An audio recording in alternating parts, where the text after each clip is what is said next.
You're listening to the Mommy Labor Nurse Podcast, episode number 69. Hey guys, happy Monday. So, have you guys heard of Dr. Darria? She's pretty popular. She's been on TV, which is cool. I've never been on TV before. So, Dr. Darria is a favored national TV contributor and national best-selling author of Mom Hacks. She's also a TED speaker and a clinical assistant professor at the University of Tennessee. Dr. Darria has become the nation's Making Life Better for Women doctor by helping individuals pave ways to stay present and remain healthy during times of constant distractions and high stress. Hello, motherhood. I mean, that's just how we all are all the time.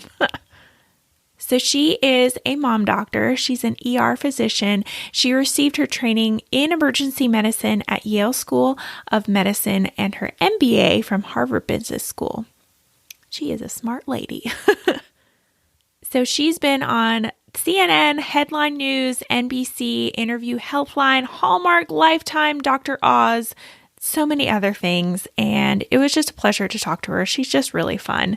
So she came on to the Mommy Labor Nurse podcast today, and she talked about some of these hacks that she wrote about in her book, Mom Hacks. We talked about post-birth tips for mom and tips for baby. If you have multiples, she gave some tips for multiple moms, and just a lot of other various awesome advice from a mom of two.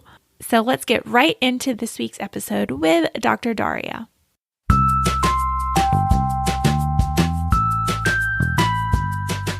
You're listening to the Mommy Labor Nurse Podcast, where we firmly believe in the power of education when it comes to giving birth.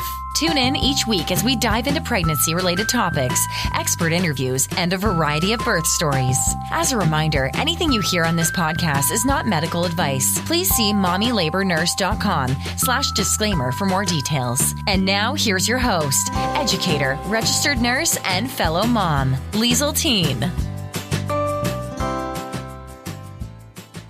Are you looking for birth education? Did you know that I have 2 fabulous birth courses that are super affordable? Well, I do.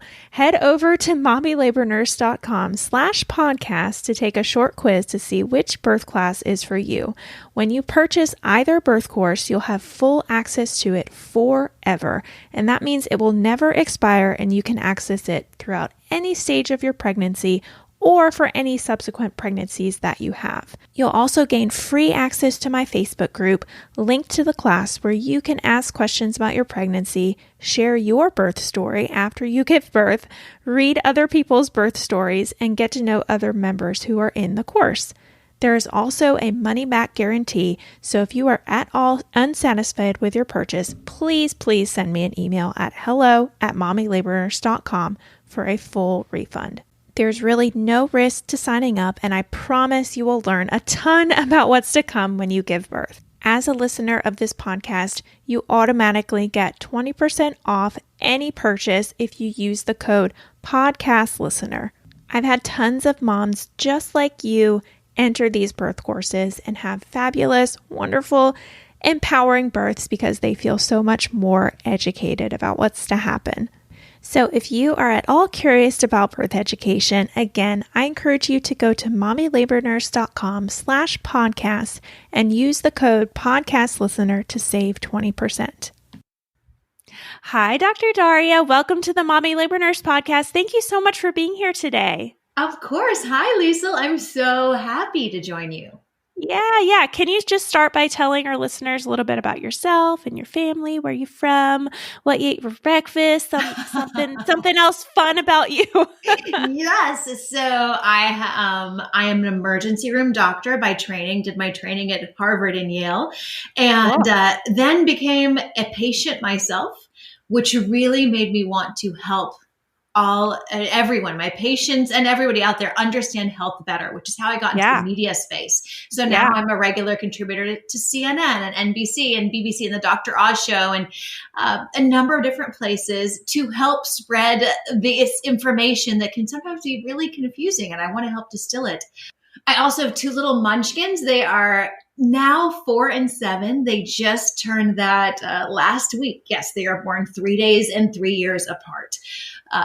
So it's been a lot of celebrations in our house the past week. Yeah. Awesome. Awesome.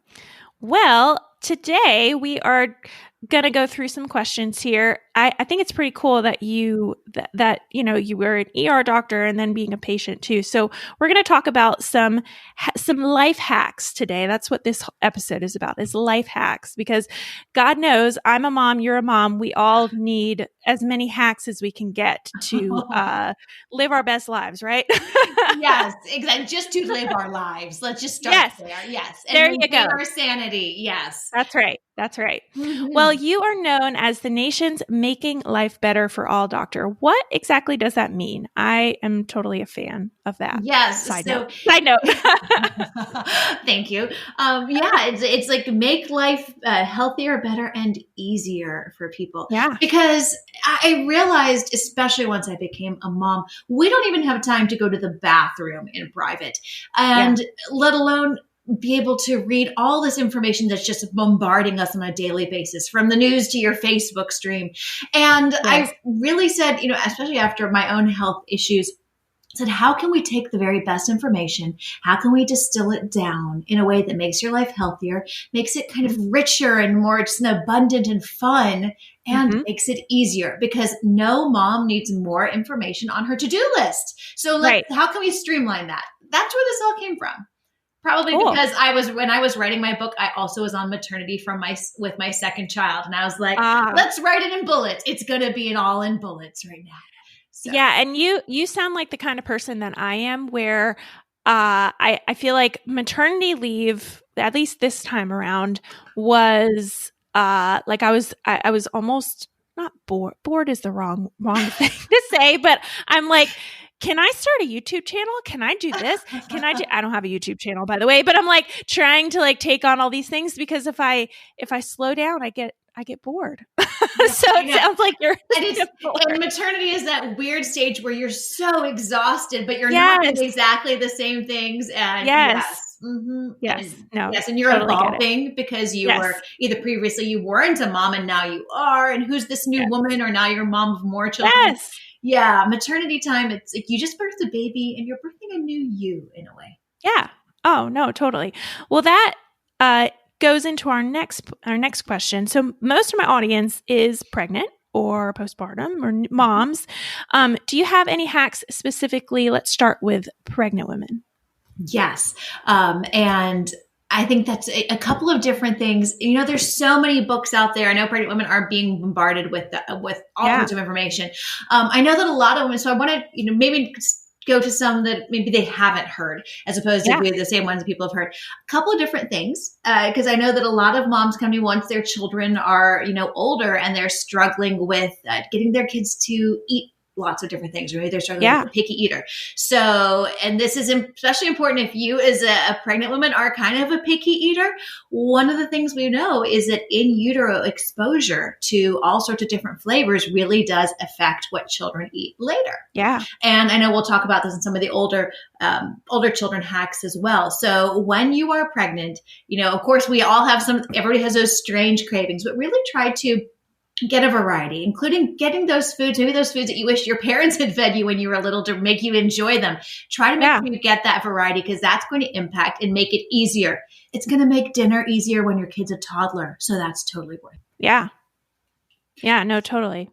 Do you want me to go into, no, sorry, you're fine. Do you want me to go into post-birth tips for mom, post-birth tips for baby child? Do you want me to like intro each one of those? Is that cool? Yeah, that makes sense. We can go into each section. Perfect. All right. Well, let's talk about some post-birth tips for mom. Okay. Do you have any hacks for maybe we're going to kind of divide them both out, but let's start with mom. Yeah. Okay. Post-baby birth hacks for mom. A couple different categories of things. The first is sleep. And I want when women are pregnant, I want them to start planning for how they're going to get help after a baby is born. And here is why. Because I know that everybody listening, yourself included, Lisa, you're type A, you know that you have been able to accomplish things just by the sheer force of your willpower in the past. I get that. And I remember when I was pregnant, I was like, no. don't worry about me. I'm going to work from, I had this crazy plan of all these things I was going to do after the baby was born, when the baby was going to fit on my, Outlook schedule. Yep. And I remember just a quick lesson back from when I was in residency. When I was in residency, I'd worked like some 38-hour long shift. And I remember right as my shift was ending, I spilled a portion of my coffee. It was such a non-issue. I started bawling, Lisa, ugly tears of crying. And I was saying to my residency director, I was like, I don't even know I'm crying. This is ridiculous. It's not, but I was like still crying. And she said, I would be crying why you too. are. Yeah, right? Exactly. She was like, I know why you're crying. She said, because you haven't slept in 40 hours. Sleep deprivation is a torture tactic. They use it to break spies. This is why you are crying. And so it was like a light bulb. So it made me much more aware. Now, I still was the same. I tried to go without any help or anything those first few weeks, but it made me realize that those times when I started to become super emotional, super frustrated, that it was like, oh, this is because I am tired. This is not because I'm a bad mom or a weak human being. If the CIA spies can't do it, all of us, we need help. So I want women to start planning for this when they're pregnant. If they, depending on whatever resources you have, if that's to get a baby nurse at night, God bless you. If that is to get your mother or mother-in-law or partner or somebody and just say, every other night you can do it, or you can say, first the baby's going to need you, especially if you're breastfeeding. Then what you can say is, bring it to me. I'll feed the baby and then you take the baby away. As the baby can sleep a little bit longer, then you can say to your spouse, once your milk is in, once the baby's feeding, you can even say things like, I'll take baby from 9 p.m. to 3 a.m. And then you take baby from 3 a.m. to 8 a.m. and I'll, feed baby a pumped bottle from the fridge. And you get 5 hours of sleep, because if you can get 4 or 5 hours of sleep, you're getting at least 2 sleep cycles, and that is necessary. So plan ahead for your sleep. That's one of my first tips.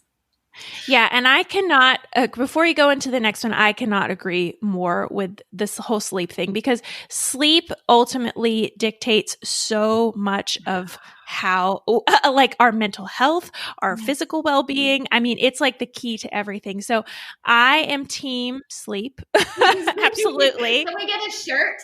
Yeah. Yes, please. # team sleep. Right. But yeah, that is actually something that one of my lactation consultants, we talked about, a buddy of mine who's a lactation consultant. And she said, a lot of the LCs that she knows, she's like, you can either be team sleep or you can be team like pump breast, in terms of your milk supply. And she said, I am always team sleep. If you can get 4 hours, she said the same exact thing. She's like, everybody needs a 4-hour chunk, at least in some part of your 24-hour day, whether that is in the middle of the day and somebody comes over and watches baby for 4 hours and you get that 4-hour chunk, or it's at night, you do this, the flip flop with your partner. She was like, you have to think about sleep as like the most important golden thing, like, because if you do, then everything else will start to fall into place. So, and even like, women who are struggling with their milk supply and stuff, sometimes you say, well, are you getting any sleep? Well, no, they're not.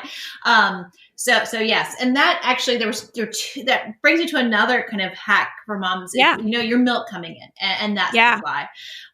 And some women are gifted and they just are supply houses. Some women, it is a struggle. And sometimes you can point to, this is something that you're doing differently. Sometimes you can't. So I would say, for one, I tell everybody who's trying, do your best, whatever that is. Don't hesitate. Call in the lactation consultant and call them in early. Sometimes it's something that the mom's not doing. Sometimes it's the child has a problem with their tongue, or it's just little things that you can get fixed very easly. So, when you should be able to get a lactation consultant either through your OBGYN or through your pediatrician. They're just, when in doubt, if you are struggling with breastfeeding at all, call them in, call in the troops. There's no reason not to do that. Make sure also, that you are drinking enough fluids. I think moms, when you're breastfeeding, they are not. And they're also, your body is making energy for you and the baby even more so now than when you were pregnant. So making sure that you're getting enough, not just of liquids, but really protein, good fats, and tons of veggies. So really making some protein rich stews. Or if somebody says, I want to bring you food, say, make me a really beef and bone broth veggie soup. Have that. That's really going to help with your milk supply. Or a giant veggie smoothie. I'm a big fan. Make one day, make enough for the next 2 days. Getting that fiber, getting that protein, getting that good fat, really important for your milk supply. And, and one other tip for people that is, if you're struggling, you want to be able to produce a little more is breastfeed the baby and then pump 3 to 4 minutes, 5 minutes after that, just to start training your breasts, and you will potentially see a change in about a week. Except don't do that at night. And I'm going to get to this in another hack, but you and the baby want to get on circadian rhythm as much as possible, as early as possible. So don't kill yourself with the extra pumping in the middle of the night, because you want to get baby into eating during the day, and you want to train your breasts. It's not helpful to train your breasts to make extra milk at 2 a.m. if baby's going to start eating in the middle of the day mainly. Yeah, no, totally agree with everything you just said. And I'm a big fan of telling people that if they're having issues with milk supply, because ultimately you can eat all the foods and do all the things and take all the supplements and do this. But really the most important thing is stimulation and telling your body that you need more milk. So that, I can't agree more with the extra stimulation. And I'm a big fan of that. Have you seen those Hakas, the little silicone breast pumps that it's like a little silicone thing that you stick on the other side while you're nursing? No.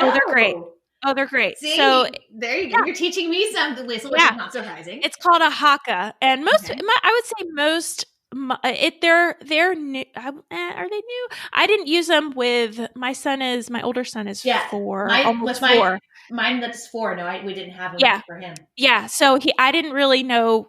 They must be within like the past 4 years, or maybe they had them back then, but they weren't like super popular.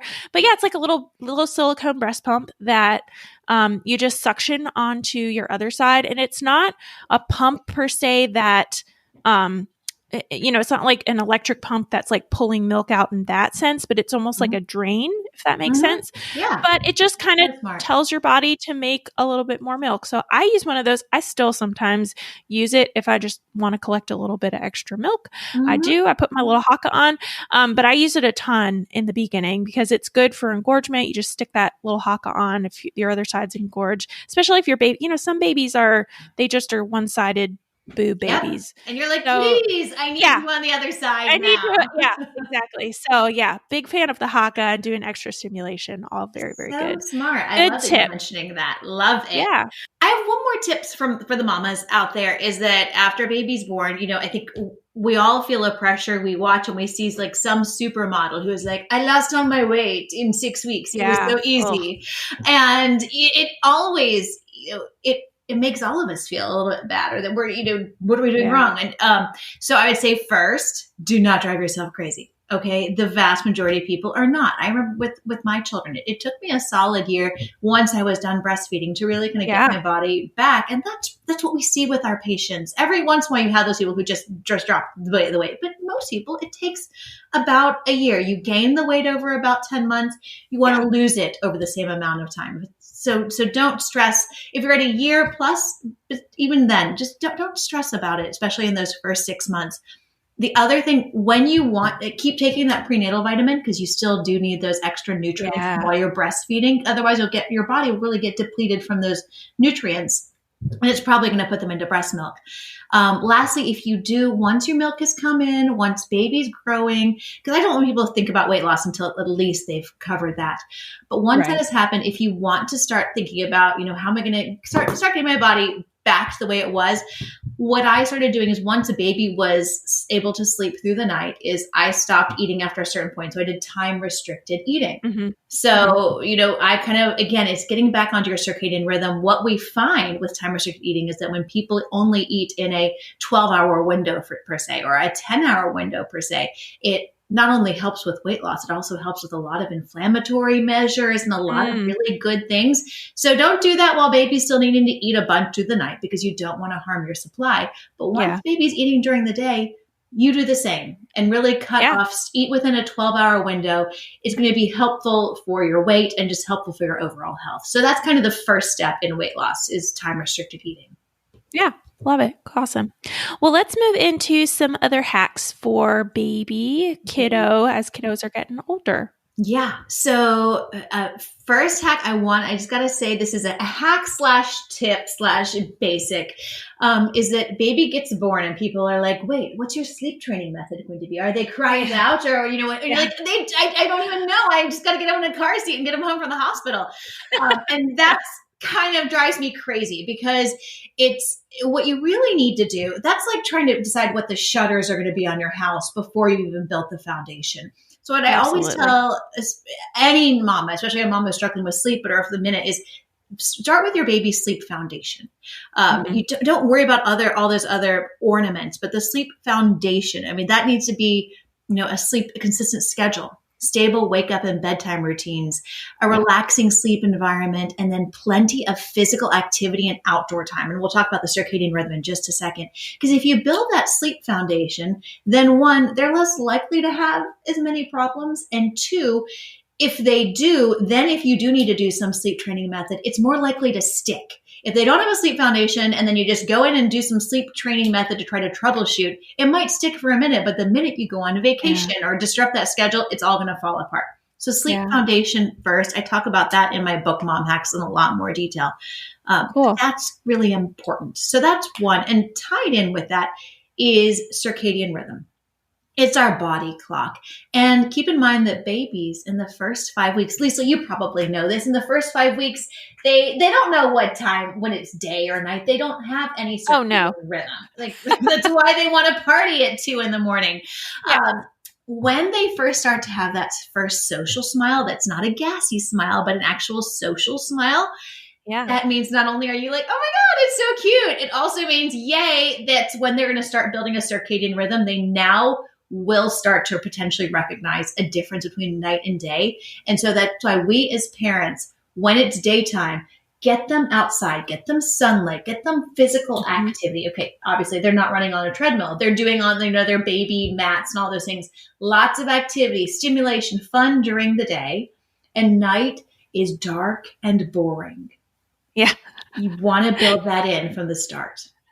Yeah, no, I love it. And I love how your first hack with Mom was all about sleep, and sounds like the next kind of most important hack for a baby is all about sleep as well. That was not even deliberate, but yes, because we all function better when we are not sleep. It's the key to everything. It's the key to everything. I was just talking to one of my girlfriends last night about it, and I was like, let me really analyze my sleep patterns, because I'm the kind of person that I am stimulated all day, and I have kids, and I'm working, and I'm doing this. And then at night when my kids go to bed, I'm like, I know I need to go to bed, but I just want to sit here and be awake, because nothing is stimulating me right now.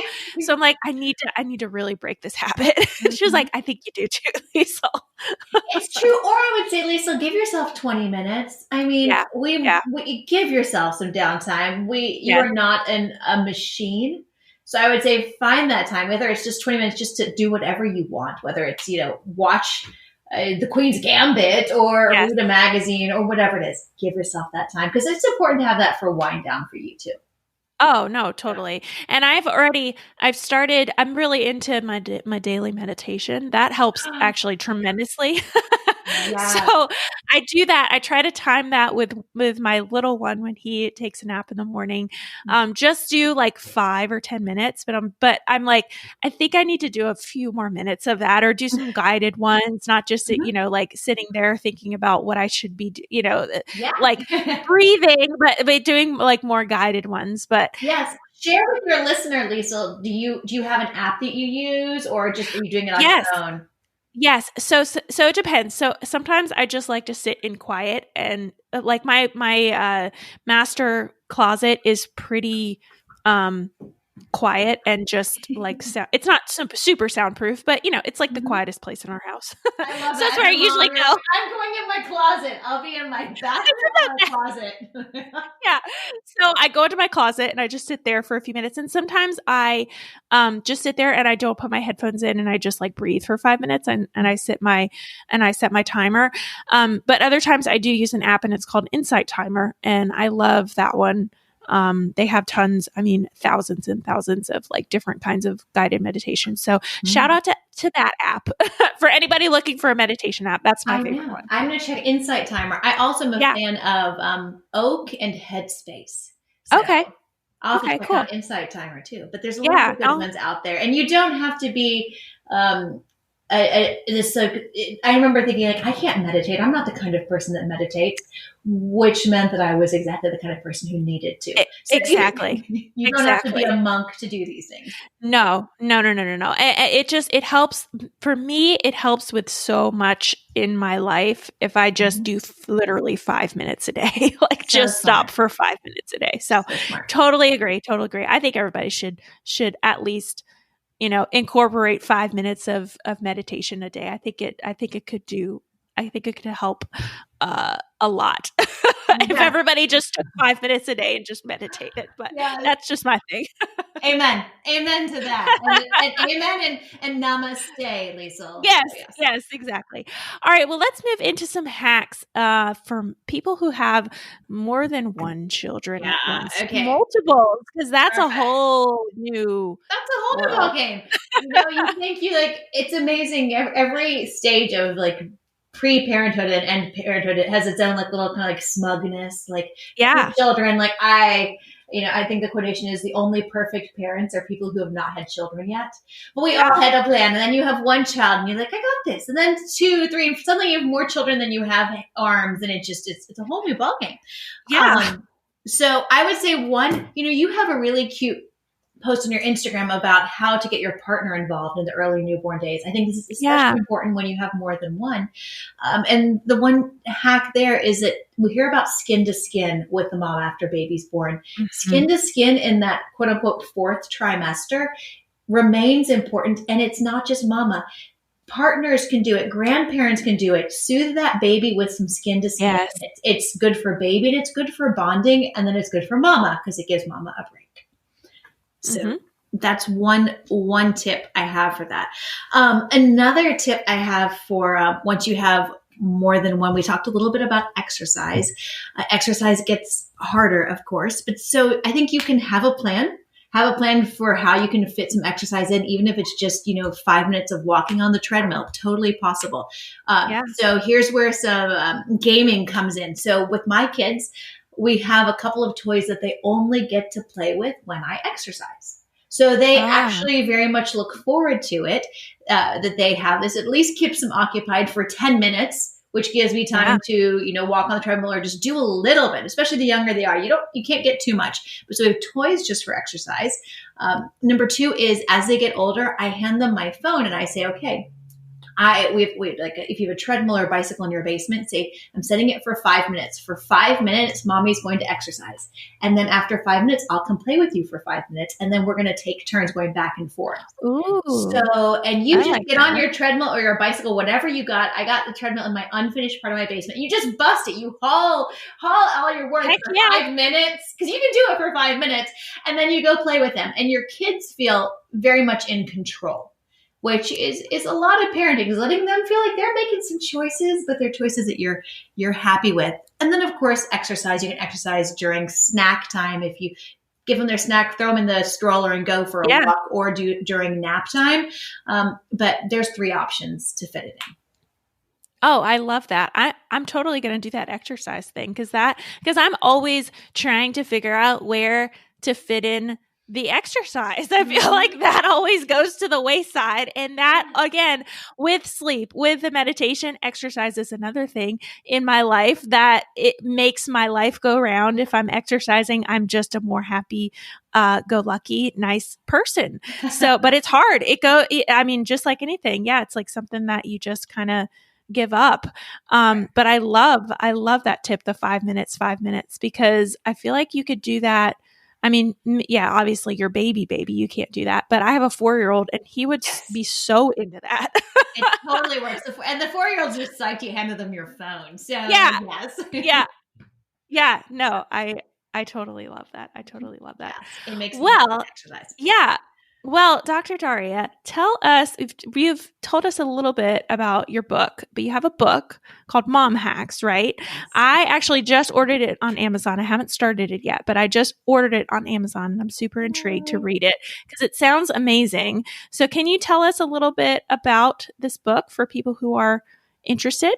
Yes. So Mom Hacks is 110 hacks. It's everything from sleep to exercise to, like, as we've been talking, to nutrition and then stress management. That's the other fourth section that we didn't talk so much about today, but that's a big thing. It's relationship management, stress management, those worries when your brain, your head hits a pillow and you're exhausted, but you can't fall asleep, what to do about it, that all of us moms kind of experience at one point or another.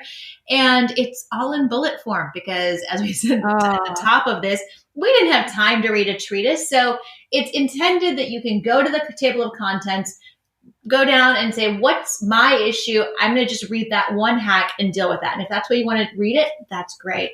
And it's just essentially, how do you make it easier to live a life that is healthier and just kind of richer for you and your children, the life you want to, without adding to your to-do list. That's where it came from. It came from me being a mom. It came from me being a patient and really wanting to integrate what I always want to integrate is the best of, here's what Western medicine says, but then here's what all the other science and Eastern medicine, integrative medicine and yoga and meditation, and how do we integrate all of that so I can just give you the nuggets that you need to make life healthier, better, and easier for you and your kids. I love that. Yeah. I mean, God knows, like I said, we all need hacks in our lives because we got very busy lives as moms. That is for sure. Amen to that. Yes, we do.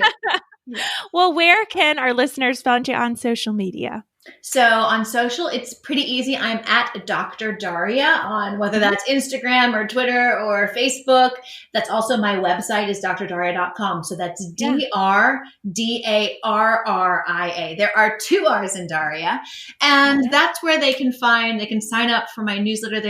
I have a weeknight dinner meal plan and quick guide. So if you find that at Tuesday night at 6 p.m., everybody's saying, what's for dinner, mom? And you're in a cold sweat, how to deal with that. So you're not like reaching for the chicken nuggets, but how to make that easier for you and the family, and lots of tips to get everybody eating better. So they can sign up for that and my newsletter. And then of course on social, mostly on Instagram is where I'm more active. And I love hearing from people. So please, anyone reach out, ping me, comment. I love hearing what people want to know more about.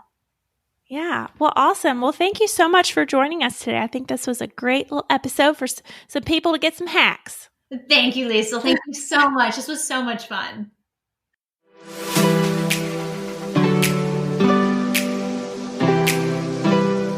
All right, so that is it for this episode of the Mommy Labor Nurse podcast. You probably follow me on Instagram because that's probably where you came from. But if you don't, head over to Instagram and follow me at mommy.labornurse for more. That is certainly where I am most active. I also now have a separate Instagram for just this podcast, so I encourage you to follow my second account at mommylabornurse.podcast as well if you want podcast updates. Again, that is at mommylabornurse.podcast. As always, you guys know that I also have a website where I have tons of articles all about pregnancy, birth, breastfeeding, newborn stuff, and more at www.mommylabornurse.com. I want to hear more from you on how much you love this episode of the podcast or how you think I can improve. So leave me a comment on one of my pictures, send me a DM, or send me an email with all the love. All right, guys, I will see you same time, same place next week.